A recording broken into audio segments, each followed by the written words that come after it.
American figure skater Johnny Weir has his sights set on the 2014 Winter Olympics in Sochi.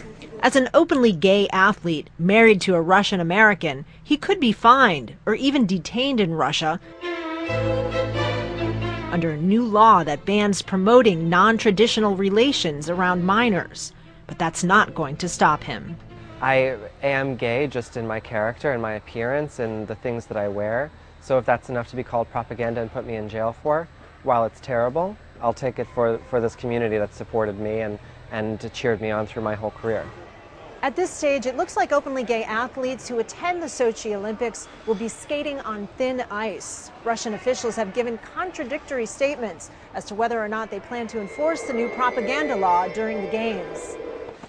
The law is part of a wider crackdown on Russia's gay community. President Obama has been openly critical, but analysts say the U.S. government holds little sway in Russia.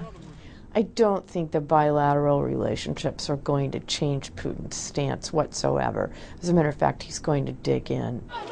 The gay community in the United States is hoping financial pressure will work. Some are refusing to buy Russian vodka, others calling for a boycott of the Sochi Olympics. We're here today at the Russian consulate in New York City to let the Putin government and Russian businesses, in particular the makers of Russian vodkas, know that we are not going to stand silently while they attack us and our community. Weir believes an Olympic boycott would be unfair to athletes who've spent years training for a medal. He also thinks it would be ineffective. Competing in the Olympics, whether I win or lose, just being there and saying I'm not afraid and your laws won't contain me and I'll fight for the people that are watching me and supporting me, I think that's the best thing I can do. The Russian government wants the international attention, the prestige that comes from hosting an Olympics. For the moment, it's only attracting controversy.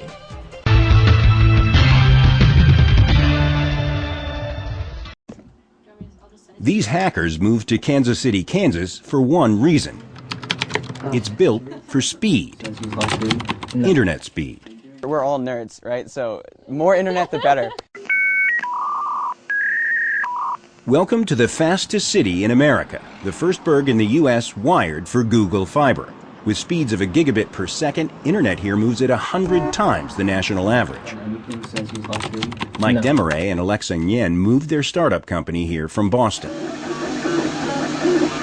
They want to make 3D printers like this accessible to everyone, but they needed more firepower. We get to work on the future of the internet. So we're looking to leverage Google Fiber and really let us deploy some features that we otherwise wouldn't be able to. They would simply either cost too much or just way out of our reach in terms of where our company is right now. So it lets us kind of do some really cool stuff. For Google, Kansas City is a laboratory for its latest product. Wi-Fi, as you're probably aware, slows everything down. Its high-speed internet and cable is now expanding to neighboring Kansas City, Missouri, Austin, Texas, and Provo, Utah. Entrepreneurs, small business owners can all of a sudden leverage this technology and, who knows, come up with maybe the next Google. For the city, which beat out 1,100 others for the right to go first, it means faster progress. Quality of life, bottom line. Increasing speeds around connectivity are going to lead to things that we can't imagine today and offer opportunities to our citizens that they, quite frankly, don't have. But there is a digital divide. Of the 202 fiber hoods in the two Kansas cities, 22 poorer neighborhoods did not qualify for Google Fiber. Too few residents signed up. Connectivity really is a social justice issue. There's a growing underclass, even in America. It's the connected versus the unconnected. For those left behind, a nonprofit group called Connecting for Good is trying to bridge that divide with $50 laptops and free internet connections. It's really a blessing because, I never thought I'd be able to afford a computer.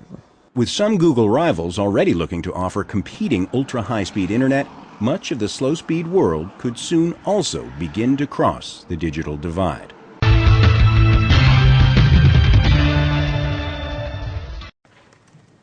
News of government intervention comes as reassurance to an anxious public and the seriousness of what authorities here are describing as the latest emergency in dealing with the stricken plant. Millions of dollars will now be spent on creating what's hoped will be an impenetrable underground barrier to prevent contaminated water from reaching the sea.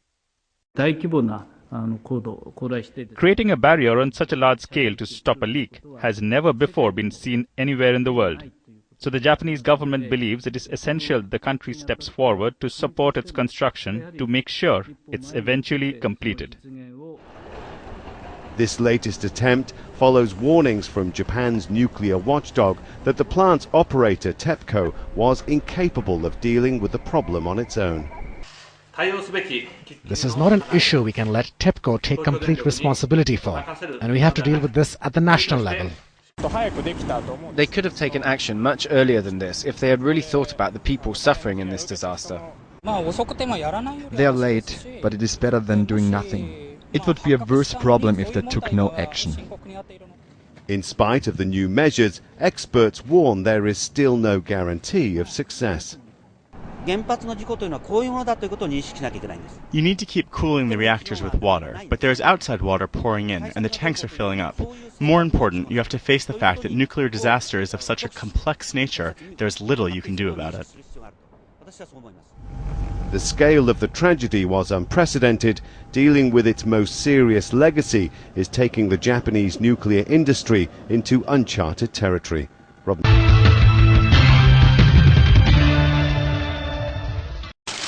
The 4 convicted men were part of a gang that carried out attacks over 13 months in 2008 and 2009, killing 6 people and leaving Hungary's Roma population terrified.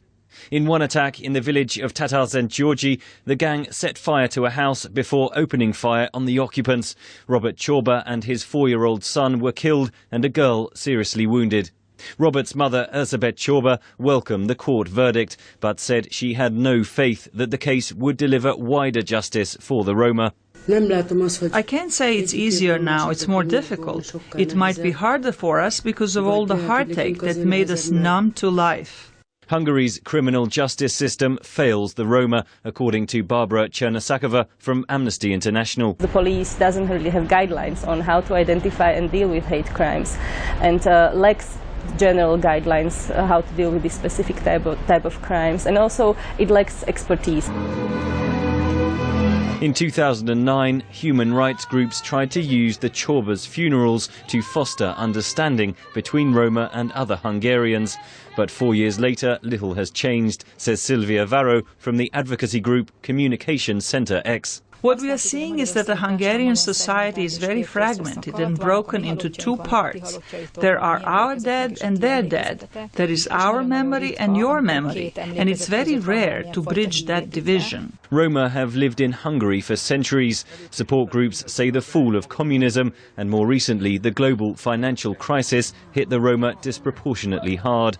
Meanwhile, anti-Roma political parties like Jobbik are on the rise, says Barbara Chernosakova from Amnesty International. There were many allegations in the past that Jobbik was actually using Roma and other groups as scapegoats for the general feeling of discomfort due to the economic crisis. Chernosakova says Roma suffer discrimination in access to education and healthcare.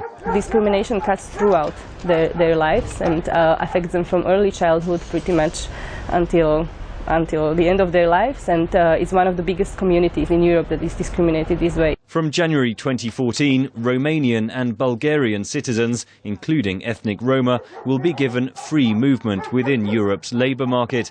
The European Union has called on member states to do more to integrate Europe's 12 million strong Roma population. But advocacy groups say it's time the EU took punitive measures against countries accused of continued discrimination.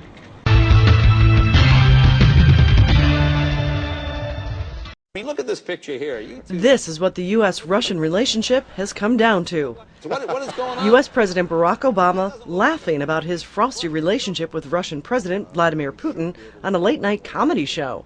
And Putin seems to me like one of those old-school KGB guys. Well, he headed up the KGB. Yeah, well, that's what I mean. Yeah. And now Obama's going to Sweden and not Moscow, canceling his planned summit with the Russian president, describing the tensions as basically Putin's fault. But there have been times where they slip back into Cold War thinking. and a Cold War mentality. And what I consistently say to them and what I say to President Putin is that's the past, and we've got to think about the future. U.S. officials admit it's mostly because of Edward Snowden, the man who told the world about U.S. spying, granted asylum in Russia. But they insist it's also because of fights over Syria, missile defense, and human rights. The Russians call the decision disappointing. It's a new low for a relationship the Obama administration had said was critical to reset, even using a prop to prove the point at the beginning of his first term. This says перегрузка, which means overcharge. President Obama said it would improve in a second, even though he didn't know he could be heard saying this. It's my last election, yeah. And after my election, I have more flexibility. Flexibility the U.S. is no longer willing to show, according to analyst Andrew Kuchins. The administration was not getting a response from the Russians that they were ready to deal. President Obama will travel to Russia for the G20, even if he'll refuse to meet with its host.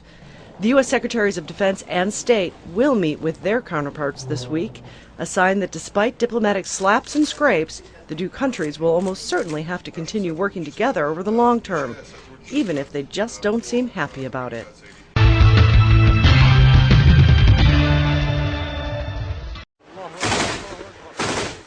The war on the ground in Syria drags on endlessly, but the cyber war being conducted by people apparently linked to the Assad government has taken a new and extraordinary turn. Once I've got that, now I can pretend to be you and reach out to all of your contacts lists.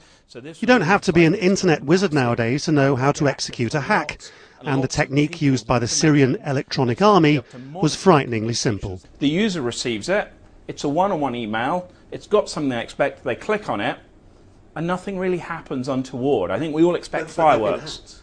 Well, at this point, yes, now they've been compromised. There is some third-party code sitting there on their system that would now start to talk back out to the attacker to say, you now have access to this system.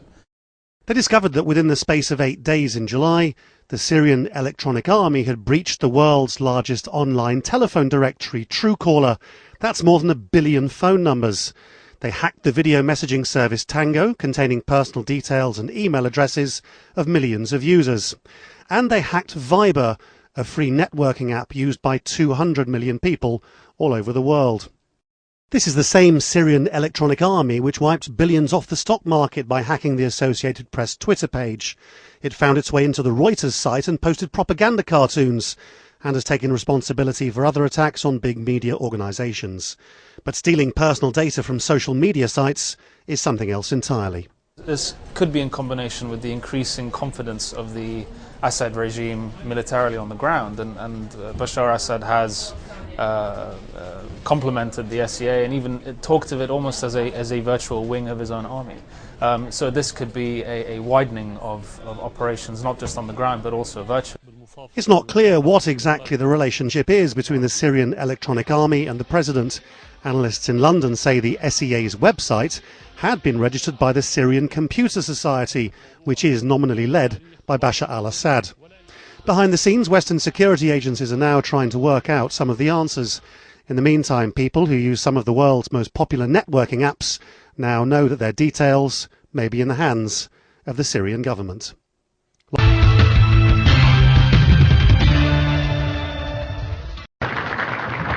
In his first news conference, Iran's President Hassan Rouhani set a softer tone than his predecessor.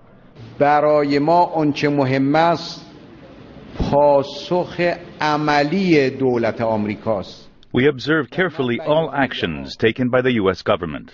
If they take constructive and meaningful steps, the Iranian government certainly will show a similar response. He said Iran is ready for serious and substantive negotiations on its nuclear program, expressing optimism a solution can be reached. The United States and other Western nations suspect Iran of trying to build nuclear weapons. The White House has said repeatedly the burden is on Tehran to prove its nuclear program is peaceful. Should it be willing to do that in a verifiable way, there's an opportunity for Iran to re-enter the international community, to ease the burden of its isolation. The issue is critical for Iran. The international community has hit the country with round after round of sanctions over its nuclear program, crippling its economy. Former Ambassador James Jeffrey with the Washington Institute for Near East Policy says it's something the new Iranian government can't ignore. The public overwhelmingly want these sanctions to end. They clearly are tired of the economic straits that Iran finds itself in, and any government, including an Islamic government, is going to feel pressure to respond to that. Already, some of Mr. Rouhani's appointments may indicate how serious he is about that response, starting with Javad Zarif for Foreign Minister. Zarif is Iran's former ambassador to the United Nations. He is U.S. educated, well known to Western diplomats, and not afraid to sound tough. The people and the government of the Islamic Republic of Iran are determined to exercise their inalienable right to nuclear technology for peaceful purposes. But also willing to sound conciliatory. Iran is prepared for a negotiated solution.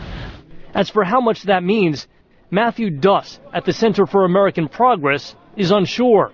Right now, we're still very much in the stage of speech making and slogans.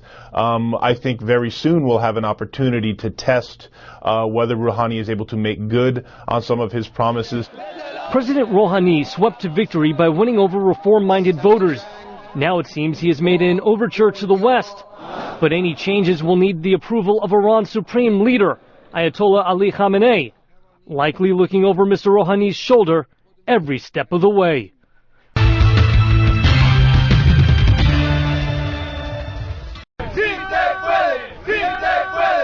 Supporters of immigration reform rally near the Capitol in Washington, hoping to convince lawmakers to act.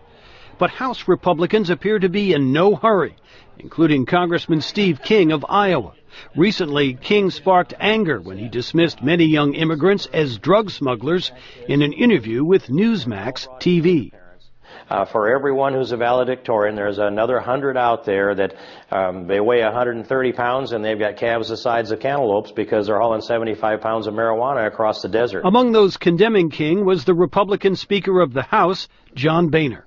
What he said does not reflect the values of the American people or the Republican Party. And we all need to do our work in a constructive, open, and respectful way. The immigration debate has divided Republicans in Congress, especially over a path to citizenship. Many conservatives see that as amnesty for those who entered the country illegally.